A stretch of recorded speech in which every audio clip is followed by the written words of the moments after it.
الحمد لله نحمده ونستعينه ونستغفره ونؤمن به ونتوكل عليه ونعوذ بالله من شرور أنفسنا ومن سيئات أعمالنا من يهده الله فلا مضل له ومن يضلله فلا هادي له ونشهد أن لا إله إلا الله وحده لا شريك له لا مقابل له ولا مناظر له ولا مكازم له ولا مبارز له لا ند له ولا جد له ولا شبه له ولا شبيه له ونشهد أن سيدنا وحبيبنا وسندنا ومولانا وأكرمنا وأنورنا وأحسننا وأطيبنا وأعلانا وأزكانا وأتقانا وأولانا إمام الأنبياء وسيد الأنبياء وخاتم النبيين باليقين محمدا عبده ورسوله وصلى الله عليه وعلى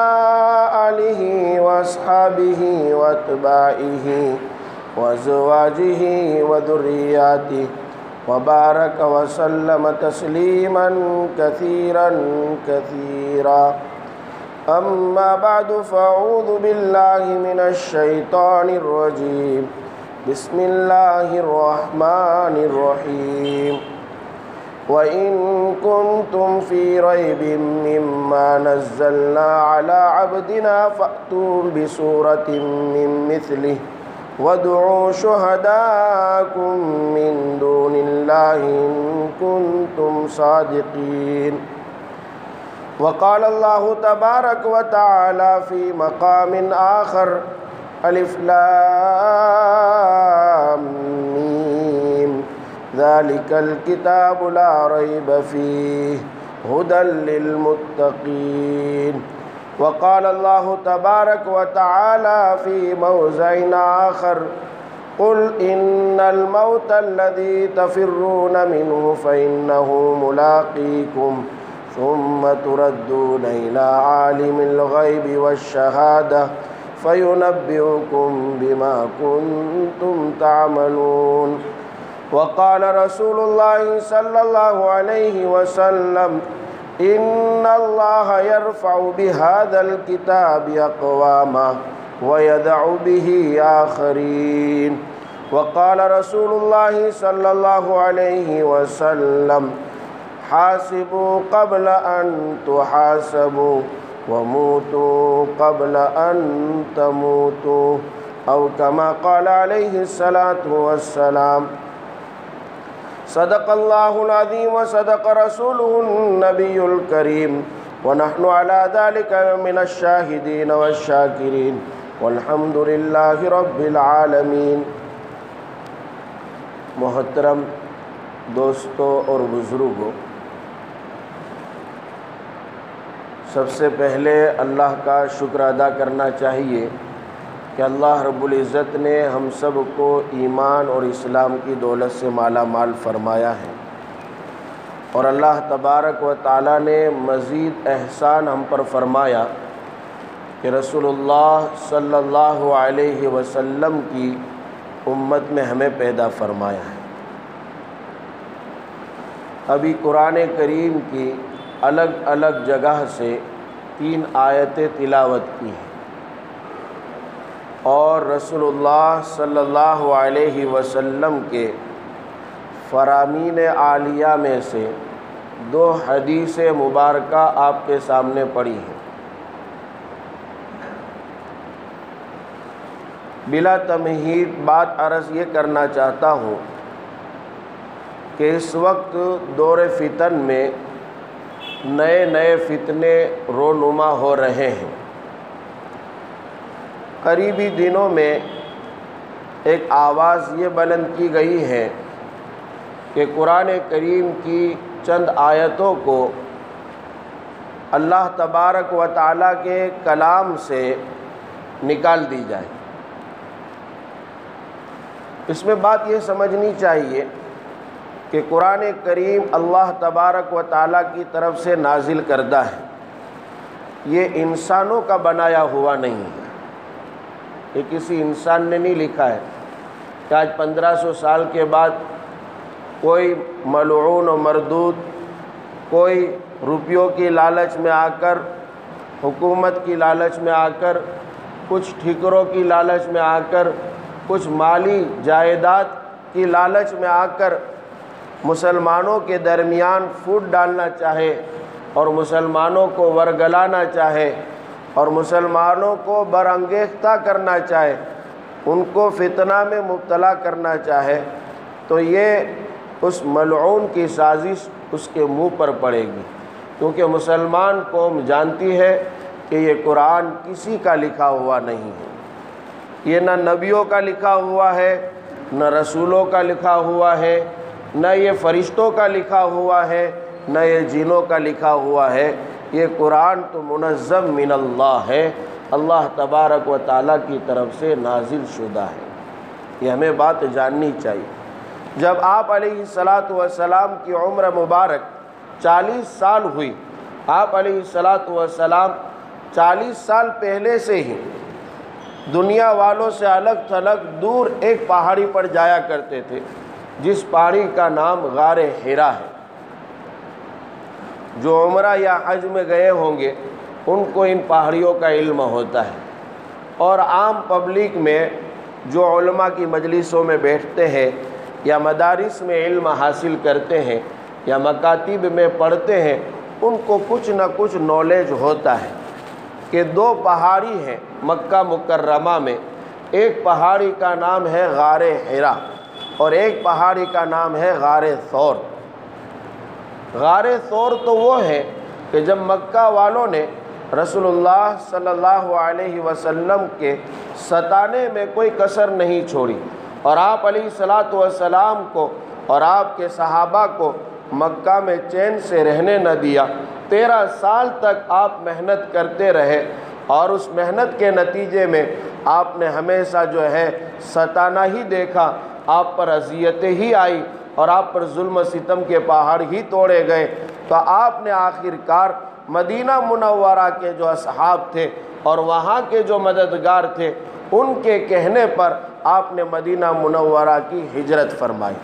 ہجرت کرتے ہوئے آپ جس غار میں ٹھہرے تھے اور آپ کا جس غار میں رکنا ہوا تھا، جس گفا میں آپ رکے تھے، اس گفا کا نام غار ثور ہے۔ لیکن نبوت سے پہلے آپ تنہائی اختیار کرنے کے لیے، گوشہ نشینی اختیار کرنے کے لیے، ایک کونے میں عبادت کرنے کے لیے جایا کرتے تھے، اس غار کا نام ہے غار حرا۔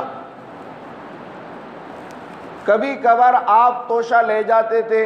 کھانا گھر سے لے جاتے تھے، وہاں رہتے تھے، چند دن وہاں رہتے تھے اور کئی ایام وہاں گزارتے تھے۔ کبھی ایسا ہوتا کہ حضرت خدیجۃ الکبریٰ رضی اللہ عنہا جو آپ کی پہلی بیوی ہے، وہ دیکھتی کہ کافی دن گزر گئے ہیں، اب توشہ ختم ہو گیا ہوگا، تو حضرت خدیجۃ الکبریٰ رضی اللہ عنہا خود جایا کرتی تھی اور آپ کو توشہ پہنچاتی تھی۔ کیا قربانی تھی! آج غار حرا پر چڑھنا اور غار ثور پر چڑھنا بہت دشوار ہے، تھک ہار جاتے ہیں۔ یہ عورت ذات ہو کر تنہا اکیلی جا کر رسول اللہ صلی اللہ علیہ وسلم کو کھانا پہنچاتی تھی۔ اب انہی دنوں میں جب آپ وہاں قیام پذیر تھے اور آپ گوشہ نشینی اختیار کیے ہوئے تھے اور تنہائی میں تھے کہ ایک فرشتہ ہیکل جسم، بھاری جسم والا ایک فرشتہ ظاہر ہوا اور آپ علیہ السلام سے کہا اقرا، آپ پڑھیے، اقرا، آپ پڑھیے۔ آپ علیہ السلام نے فرمایا ما انا بقارئ، میں پڑھا ہوا نہیں ہوں، ما انا بقارئ، میں پڑھا ہوا نہیں ہوں۔ یہ دنیا والوں کو بتانا چاہیے کہ آپ علیہ الصلوۃ والسلام نے خود اعتراف کیا ہے، ما انا بقاری، میں پڑھا ہوا نہیں ہوں، میں پڑھنا نہیں جانتا ہوں، مجھے اس کا علم نہیں ہے۔ یہ پتہ چلا کہ یہ انسانوں کا بنایا ہوا کلام نہیں ہے۔ سورہ جمعہ کی جو آیت انتقال کے موقع پر میں نے پڑھی ہے، اور اکثر جہاں بھی زیارت کی مجلس ہوتی ہے میں یہ آیت پڑھتا ہوں، اسی سورہ جمعہ میں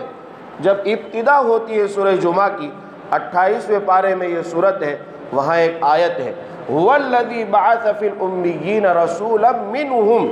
یتلو علیہم آیاتی ویزکیہم ویعلمہم الکتاب والحکمہ۔ یہ جو آیت ہے، اس آیت میں بھی اللہ تبارک و تعالیٰ نے اسی بات کو بیان کیا ہے کہ آپ علیہ الصلوۃ والسلام کو مبعوث کیا ان پڑھ لوگوں میں۔ آپ علیہ الصلوۃ والسلام کو نبی بنا کر بھیجا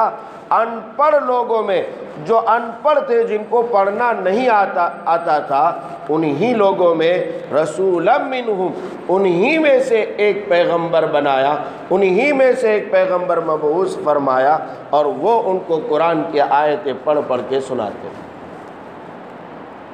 اور آپ جانتے ہیں کہ رسول اللہ صلی اللہ علیہ وسلم کا ایک لقب ہی ہے امی۔ امی امی کا ترجمہ یہ ہے کہ کسی کے پاس آپ نے لکھنا پڑھنا نہیں سیکھا تھا، کسی کے پاس آپ نے زانوئے تلمذ نہیں رکھے تھے۔ جس طرح سے ایک طالب علم استاد کے پاس پڑھنے بیٹھتا ہے، ہمارے آقا و مولا فخر موجودات سرور کائنات احمد مجتبیٰ محمد مصطفیٰ کہیے صلی اللہ علیہ وسلم پر مر میٹیے، اور ہماری جان اور مال قربان ہو، ہمارے ماں باپ فدا ہو ہمارے آقا کی ذات پر، آپ نے کسی کے پاس علم حاصل نہیں کیا ہے۔ پھر بھی بڑے بڑے علم والے آپ کے سامنے گھٹنے ٹیک دیتے تھے، بڑی بڑی طاقتیں آپ کے سامنے ہار مان لیتی تھی۔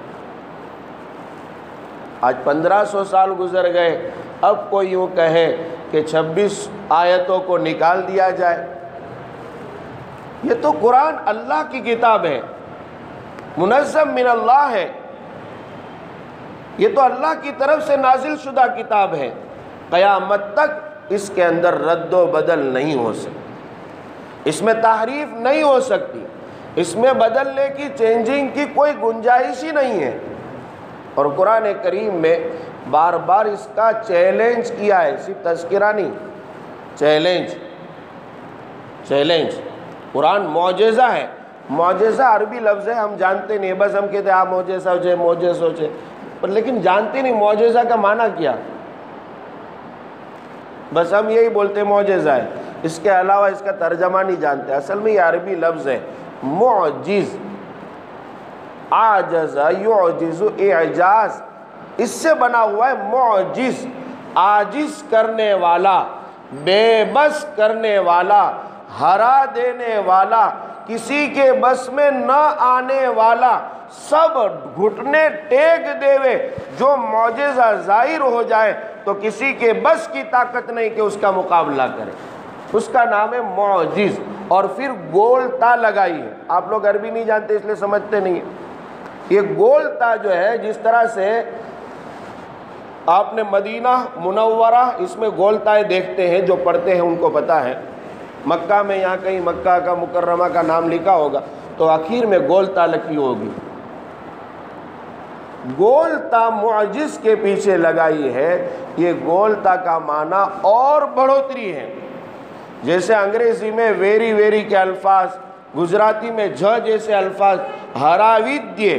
ایسے الفاظ جو ہوتے، یعنی تاکیدی بات بیان کرنے کے لیے جو الفاظ ہمارے گجراتی میں استعمال ہو، ہندی میں استعمال ہو، انگلش میں استعمال ہو، ویری ویری الفاظ استعمال ہو، اس کے لیے عربی میں گولتا استعمال ہوتی ہے۔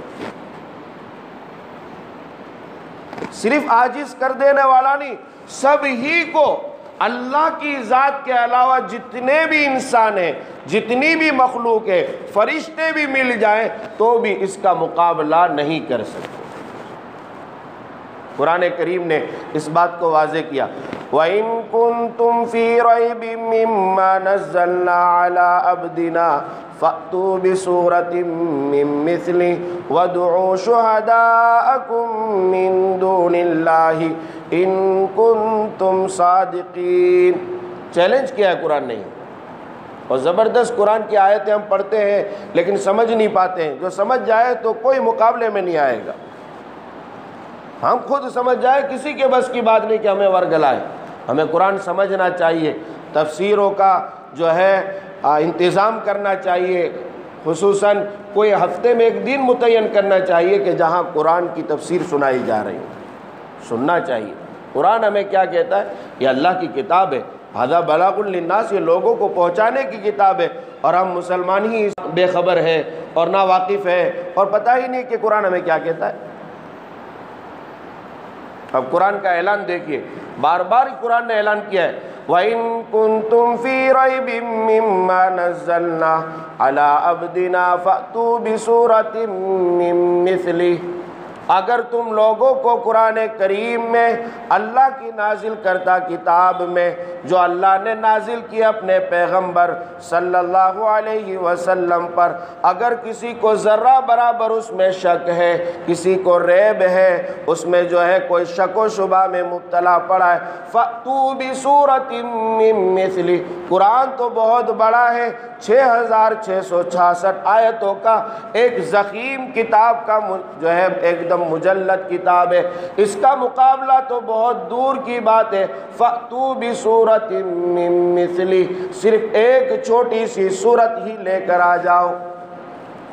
فَأْتُوا بِسُورَةٍ مِّن مِّثْلِهِ، ایک اس جیسی ایک چھوٹی سی سورت لے کر ہی آ جاؤ۔ اس میں کیوں رد و بدل کرنے کی جو آوازیں لگا رہے ہو؟ اگر آپ کے بس میں ہے تو اس جیسی ایک کوئی سورت تو لے کر آؤ۔ اور یہ اعلان صرف مکہ مکرمہ میں نہیں ہوا ہے، صرف مدینہ منورہ میں نہیں ہوا ہے، بلکہ قیامت تک آنے والے انسانوں کو،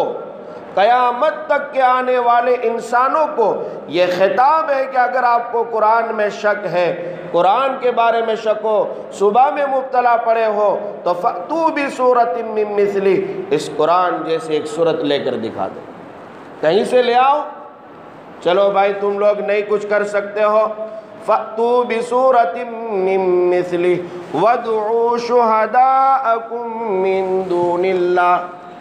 اب تم نہیں کچھ کر سکتے ہو تو خطاب کیسا کیا ہے؟ اللہ کا کلام ہے، اللہ کا قرآن ہے، فرمان عالی ہے، اور زبردست چیلنج ہے، زبردست چیلنج ہے، زبردست چیلنج ہے۔ وَادْعُوا شُهَدَاءَكُمْ، حاضرین میں سے پوری زمین میں، پوری کائنات میں، پورے جو ہے دنیا کے کونے کونے میں، چپے چپے میں چلے جاؤ اور سب کو اکٹھا کر لو۔ کچھ عرب نہیں، ہم بے عرب ہیں، ہم کو پتہ نہیں کہ عربی کیا ہے۔ یہ اعلان وہاں مکہ مکرمہ میں ہو رہا ہے، مدینہ منورہ میں ہو رہا ہے، وہاں اس عربستان میں ہو رہا ہے جہاں مشرکین مکہ آپ کے دشمن بنے ہوئے تھے، جنہوں نے آپ کو 13 سال تک مکہ میں چین سے رہنے نہیں دیا، اور جب مدینہ منورہ تشریف لائے پھر آپ سے جنگیں لڑی ہیں، جنگ بدر بھی آئی ہے، جنگ احد بھی آئی ہے، حنین بھی ہوا ہے، اور یہ جو ہے غزوہ تبوک بھی دور دور علاقوں میں جا کر جنگیں ہوئی ہیں، اور ان کے درمیان یہ خطاب ہے فَأْتُوا بِسُورَةٍ مِّن مِّثْلِهِ۔ ارے تم دیکھو جو میدان میں مقابلے میں اتر رہے ہیں، تیر و کمان لے کر اتر رہے ہیں، تلوار ہاتھ میں لے کر اتر رہے ہیں، ان سے خطاب کیا جا رہا ہے فَأْتُوا بِسُورَةٍ مِّن مِّثْلِهِ، تم اس جیسی ایک سورت ہی لے کر آؤ۔ پورا عرب بھرا پڑا ہے، وہاں کا بچہ بچہ عربی جانتا ہے، پیدا ہونے والا ہر بچہ عربی بولتا ہے، ان کی مادری زبان ہے۔ یہ گجراتیوں کے درمیان چیلنج نہیں ہے، یہ ہندیوں کے درمیان چیلنج نہیں ہے، یہ انگلش جاننے والوں کے درمیان چیلنج نہیں ہے، عرب بھی جاننے والے لوگوں کے درمیان ہے، عربستان کی پبلک کے درمیان ہے۔ یہ کوئی بند کمرے کا چیلنج نہیں ہے، پورے عالم کے اعتبار سے دنیا بھر میں جتنے بھی عربی جانتے ہو سب کو اکٹھا کرو، اور صرف جو ہے انسانوں کو نہیں، قرآن تو ایسی فصیح کتاب ہے، قرآن تو ایسی بلیغ کتاب ہے، خدا کی قسم کیا بلاغت ہے، کیا فصاحت ہے۔ قرآن نے کیسے واضح کیا، من دون اللہ، ایک ذات کو چھوڑ کر سب کو لے آؤ، ایک ذات کو چھوڑ کر، ایک اللہ کو چھوڑ کر سب کو لے آؤ۔ اللہ قادر مطلق ذات ہے، وہ اس قرآن جیسا قرآن دوسرا بنا سکتا ہے، وہ قادر ہے، لیکن اللہ کو چھوڑ کر حضرت آدم علیہ السلام سے لے کر نبی کریم صلی اللہ علیہ وسلم تک 1,24,000 کم و بیش انبیاء کرام، رسولوں کو، فرشتوں کو، جنوں کو، ولیوں کو، انسانوں کو، جانوروں کو، چرند اور پرند کو، سب کو اٹھا کر لے آؤ، من دون اللہ، اللہ کو چھوڑ کر سب کو لے کر آؤ، اور پھر ان کو کہو قرآن کا مثل بنا کر دکھاؤ۔ اور آج اٹھ کر کہہ رہے ہیں کہ قرآن کی چند آیتیں ختم کر دو۔ بھائی ایک سورت بنا کر لے آؤ، ایک سورت تو لے آؤ، ایک مثال تو پیش کرو۔ اصل وجہ یہ ہے کہ ہم نے قرآن کریم کی تعلیمات کو اہم نہیں سمجھا۔ اصل ہمارا قصور ہے جو ہم دوسروں کی باتوں میں آ رہے ہیں، اصل ہمارا قصور ہے کہ ہم دوسروں کی باتیں سن رہے ہیں، اصل ہمارا قصور ہے کہ ہم نے قرآن کی طرف توجہ نہیں دی، اصل ہمارا قصور ہے کہ ہم نے قرآن کو اپنے گھر میں جگہ نہیں دی، اصل ہمارا قصور ہے کہ اصل قرآن سے ہم نے تعلیم حاصل نہیں کی، اصل ہمارا قصور ہے کہ قرآن کی تعلیم کو ہم نے رواج نہیں دیا، اصل ہمارا قصور ہے کہ قرآن کا ٹرانسلیشن ہم نے نہیں سمجھا، اصل ہمارا قصور ہے کہ ہم نے قرآن کی تفسیر نہیں سمجھی، اصل ہمارا قصور ہے کہ قرآن کے کیا احکامات ہیں وہ ہم نے نہیں سیکھے اور دوسروں تک نہیں پہنچائے کہ قرآن اصل کہنا کیا چاہتا ہے۔ اس لیے یہ لوگ اٹھ رہے ہیں اور بکواسیں کر رہے ہیں۔ اس لیے آج موقع ملا ہے آپ کے درمیان بات کرنے کا، تو میں نے جو ہے موت کے عنوان سے ہٹ کر آپ تک یہ بات پہنچائی ہے کہ قرآن ایک واحد کتاب ہے، اللہ کی واحد کتاب ہے، اس کا مقابلہ کوئی نہیں کر سکتا۔ جب قرآن شروع ہوا، آپ دنیا کی کتنے بھی ڈکشنری اٹھاؤ، کتنی بھی بکس اٹھاؤ، کتنے بھی جو ہے صفحات اٹھاؤ، سب لکھنے والے مصنف اخیر میں یا شروع میں یہ لکھیں گے کہ ہم انسان ہیں، ہم سے کچھ خطا ہو سکتی ہے، اگر آپ کتاب میں کہیں بھول چک دیکھیں تو ہم کو مطلع کرنا، ہمارے یہ نمبر ہے، ہمارے یہ واٹس ایپ نمبر ہے، آپ اس پر مطلع کرنا۔ لیکن قرآن کی ابتدا ہو رہی اور اللہ کیا کہہ رہا ہے، الف لام میم ذالک الکتاب لا ریب فیہ، یہ ہماری کتاب ہے، اس میں کوئی شک ہو ہی نہیں سکتا، اس میں کوئی ریب ہو ہی نہیں سکتا، اس میں شک کی گنجائش ہی نہیں ہے، اس میں کوئی غلط بات نہ اوپر سے داخل ہو سکتی ہے، نہ نیچے سے داخل ہو سکتی ہے، نہ دائیں سے نہ بائیں سے، قرآن میں کوئی شک و شبہ کی بات آ ہی نہیں سکتی۔ اور جو لوگ قرآن کریم کی آیتوں کو نکالنے کی آواز بلند کر رہے ہیں، قرآن نے ان لوگوں کے بارے میں بھی کہہ دیا ہے کہ جو لوگ ایمان والے ہیں، الذین آمنوا یعلمون انہ الحق من ربہم، جو اصل ایمان والے ہیں، جو ایمانیات پر مضبوط جمے ہوئے ہیں۔ پہلا پارہ اٹھائیے آپ، اس میں یہ بات اللہ نے واضح کر دی ہے، الذین آمنوا یعلمون انہ الحق من ربہم، جو لوگ ایمان والے ہیں جن کا اللہ پر، اللہ کے فرشتوں پر، اللہ کی کتابوں پر، اللہ کے رسولوں پر، مرنے کے بعد زندہ ہونے پر، اور خیر اور بھلائی اور برائی کے فیصلے رب کی طرف سے ہوتے ہیں، اور تقدیر پر جو ایمان رکھنے والے ہیں، یعلمون انہ الحق من ربہم، وہ تو جانتے ہیں کہ یہ حق ہے اللہ کی طرف سے۔ والذین کفروا، اور جو لوگ کفر کرتے ہیں، جو انکار کرتے ہیں، جو قرآن کو مانتے نہیں ہیں، وہ یوں کہتے ہیں کہ اللہ ان چیزوں سے کیا چاہتا ہے، اللہ ان چیزوں سے کیا چاہتا ہے، اللہ جو ہے بصیر ہے، اللہ خبیر ہے، علیم بذات الصدور ہے، اسے تو سب کچھ علم ہے، وہ کیا چاہتا ہے، انسان جو ناکارے ہیں، جو جاہل ہیں، جو نادان ہیں، جو کفریات پر تلے ہوئے ہیں، وہ اس بات کو سمجھ نہیں پاتے ہیں۔ اور قرآن کہتا ہے یضل بہ کثیرا ویہدی بہ کثیرا، اسی قرآن کی وجہ سے اللہ کئی لوگوں کو گمراہ بھی کر دیتا ہے، ویہدی بہ کثیرا، اور اس قرآن کی وجہ سے کئی لوگوں کو ہدایت بھی دے دیتا ہے۔ جو مانتے نہیں ہیں، جو اس کا انکار کرتے ہیں، اللہ کا قرآن کہتا ہے یضل بہ کثیرا، وہ سب کے سب گمراہی میں گریں گے۔ وَيَهْدِي بِهِ كَثِيرًا، جو قرآن کو مانتے ہیں، قرآن کی تعلیم کو اپنے گھروں میں اجاگر کرتے ہیں، جو قرآن کا علم حاصل کرتے ہیں، قرآن کی مجلسوں میں حاضری دیتے ہیں، قرآن کو صحیح ڈھنگ سے سنتے ہیں۔ ابھی ہم قریب رمضان آئے گا، ہمارا بھی قرآن کے ساتھ بہت بڑا ظلم ہے، برا مت لگانا، ہمارا بھی ظلم ہے، ہم نے قرآن کے ساتھ بڑا ظلم کیا۔ گزشتہ رمضان کو یاد کیجئے ہمیشہ، اور زندگی کے لیے اس کو جو ہے گرہ باندھ لیجئے کہ ایک رمضان میں اللہ نے ہم کو مسجدوں سے نکالا تھا، قرآن کی تراویح سننے کا موقع نہیں دیا تھا، اللہ نے ہم سب کو باہر کر دیا تھا۔ جن کے سالہ سال سے کبھی قرآن نہیں چھٹے تھے ان کو بھی نکالا، جاؤ اپنے گھروں میں رہو، مسجدوں میں مت آؤ۔ یہ وبا کیوں آئی؟ ادھر امام صاحب بڑی محنت کر کے پورا دن گزار کر سحری کھا کر بھی قرآن پڑھنے بیٹھ جاوے، فجر کی نماز پڑھ کے بھی قرآن پڑھنے بیٹھ جاوے، ظہر پڑھ کے بھی قرآن پڑھنے بیٹھ جاوے، عصر بعد مغرب بعد عشاء تک قرآن پڑھتے رہے، اور بیچارے یہاں 1.5 گھنٹہ 1 گھنٹہ وہ مسجدوں میں کھڑے کھڑے آپ کے درمیان قرآن پڑھے۔ ان کو تو پیاس لگے نہیں، آپ پیاس کے بہانے رکعتیں چھوڑ کر ادھر بھاگے، ادھر نمازیں پڑھی جاوے، ادھر جو ہے تلاوت کی جائے، اور ہم وہاں ادھر دور دراز بیٹھ کر اور وہ جو ہے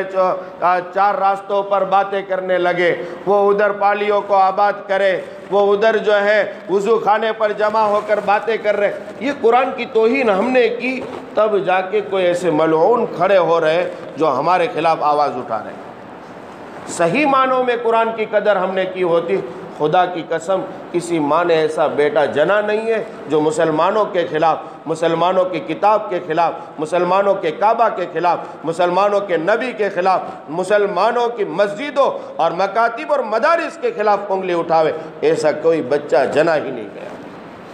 لیکن اصل وجہ ہے کہ ہم کمزور ہیں، ہم نے ایمانیات سمجھے نہیں، ہم نے قرآن سمجھا نہیں، اور قرآن کو صحیح معنی میں ہم نے جگہ نہیں دی۔ سب سے پہلے عزم کریں کہ انشاءاللہ ہم قرآن کو صحیح معنی میں اپنے سینے سے لگائیں گے بھائی۔ ایک بچہ جاتا ہے، دیکھو اسکولوں کا علم اور قرآن کے علم میں ایک بڑا ڈیفرنس ہے، بڑا فرق ہے۔ اسکولوں کا بڑا دفتر مضبوط اور ایک دم مہنگے سے مہنگا خریدتے ہیں، لیکن اس کے بعد بھی بچے کہاں باندھتے اس کو پیچھے باندھتے ہیں۔ اور ہمارا بچہ جاتا ہے، پھٹا پرانا کپڑا ہوتا ہے، پنی میں لے کر جا رہا ہے، معمولی سے چند روپیوں میں خریدی ایک پاکٹ ہوتی ہے، اس پاکٹ میں لے کر جا رہا ہے، لیکن پیچھے نہیں رکھتا ہے، ہاتھ میں یوں لے کر نہیں جاتا ہے۔ کتنی مہنگی سے مہنگی کتابیں ہو، افسر اور بڑے بڑے پروفیسر اور بڑے بڑے ٹیچر حضرات یوں لے کر گھومتے ہیں، لیکن جب قرآن کی بات آتی ہے تو ہم سب یوں لے کر رکھتے ہیں، اپنے سینے سے ملا کر رکھتے ہیں۔ ہم جانتے ہیں کہ قرآن کی وقعت ہے، قرآن کی ویلیو ہے، قرآن کی عزت ہے، قرآن کی عظمت ہے، قرآن اللہ تبارک و تعالیٰ کی واحد کتاب ہے، اللہ کی نازل کردہ کتاب ہے، اس میں کوئی رد و بدل لا نہیں سکتا۔ اس لیے قرآن کو مضبوطی سے پکڑنے کی فکر کریں گے بھائی انشاءاللہ۔ موت کی مجلس لگی ہوئی ہے، چند باتیں موت کے عنوان سے بھی سنا دوں۔ ہمارا چینل اچھا لگا ہو تو لائک کرے اور سبسکرائب کرے، اور چینل جو ہے نا بیل دبائیے۔